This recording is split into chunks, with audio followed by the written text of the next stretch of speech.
Hi friends, நேற்று ஆடி கிருத்திகைன்றதுனால காலையிலேயே சாமி எல்லாத்தையும் கும்பிட்டுட்டு மதியம் 12 மணிக்கு மேலே தான் கிளம்பி திருப்பூரூர் முருகர் கோயிலுக்கு வந்து போயிருந்தோம். ஏன்னா காலையிலேயே போனால் கூட்டம் வந்து எக்கச்சக்கமாக இருக்கும். அதனால் நம்ம வந்து பொறுமையாகவே போய்க்கலாம்னு சொல்லிட்டு மதியம் 12 மணிக்கு தான் நாங்கள் வீட்டிலேருந்தே கிளம்பணும். அங்கே போகும்போது தான் பார்த்திங்கன்னா ஒரு 1-1:30 கிட்ட ஆகிடுச்சு. போனோடனே குளத்துல எப்பவும் போல் காலெல்லாம் வந்து கழுவிட்டு நாங்கள் வந்து கணபதியை பார்க்கறதுக்கு போயிருந்தோம். சரியான பாசி. போன டைம் வந்தப்போ கொஞ்சம் கலர் மாறி இருந்துச்சு. இந்த டைம் பார்த்திங்கன்னா நல்லா பாசியாக இருந்துச்சு. அதுவும் போகிறவங்கெல்லாம் வேறு அந்த மீனுக்கு பொறி போடுறேன்னு சொல்லிட்டு இன்னுமே வந்து அது ரொம்ப கொடுமையாக்கிட்டாங்க. நான் வந்து எக்ஸ்பெக்ட் பண்ணவே இல்லை இவ்வளோ கூட்டம் கம்மியாக இருக்கணும். அவ்வளோ கம்மி, யாருமே இல்லைன்னு வச்சுக்கோங்களேன். ஒருவேளை எல்லாம் நைட்டே போயிட்டாங்களா இல்லை வெடி காலையிலே போயிட்டாங்களான்னு தெரில.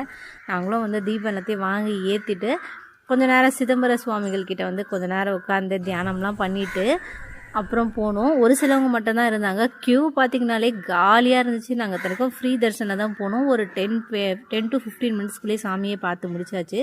அவ்வளோ காலியாக இருந்துச்சு. எப்போவுமே ரெகுலராக செவ்வாய்க்கிழமை நாளில் கூட இவ்வளோ காலியாக இருக்காது. அன்றைக்கி வந்து ரொம்ப காலியாக இருந்தது. எனக்கே வந்து ஒரு அதிசயமாக தான் இருந்துச்சு. எல்லாருமே வந்து அது இல்லாமல் நேற்று கோகுலாஷ்டமின்றதுனால பாதி பேர் வந்து வீட்டில் சாமி கும்பிட்றதுக்காக நின்ட்டாங்கன்னா என்னவோ தெரியல, இவ்வளோ கூட்டம் கம்மியாக இருந்துச்சு. அப்புறம் நானும் வந்து அங்கே இருந்த சாமி எல்லாத்தையும் வந்து தரிசனம் பண்ணிவிட்டு கடைசி சிவனையும் தரிசனம் பண்ணிவிட்டு கோவிலை வந்து ஒரு ரவுண்ட் அடிச்சுட்டு அப்படியே உற்சவர்கிட்ட வந்து அபிஷேகம் பண்ணிவிட்டு நாங்கள் வந்து கிளம்பிட்டோம்.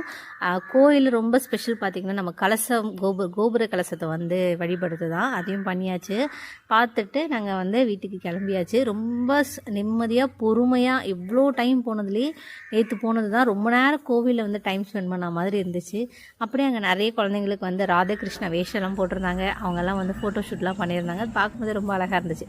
அதெல்லாம் பார்த்துட்டு வெளியில் பார்த்திங்கன்னா அப்போ தான் வந்து பால் குடம் அப்புறம் அழகு குத்திலாம் நிறைய பேர் எடுத்துகிட்டு வந்தாங்க. அதெல்லாம் பார்த்துட்டு ஃபைனலாக எப்பவும் போல் நம்மளுக்கு டீ இல்லைனா வந்து நாள் போகாது. 3:30 போல் ஆகிடுச்சு. அப்படியே டீ வாங்கிட்டு நானே என் தங்கச்சி எல்லோரும் குடிச்சிட்டு அப்படியே அங்கேருந்து கிளம்பிட்டோம். நேற்று நாள் இப்படி தான் போச்சு. அப்படியே வீட்டுக்கு வந்துட்டு நம்ம வீட்டில் இருக்கக்கூடிய முருகருக்கு ஒரு அர்ச்சனையை வச்சு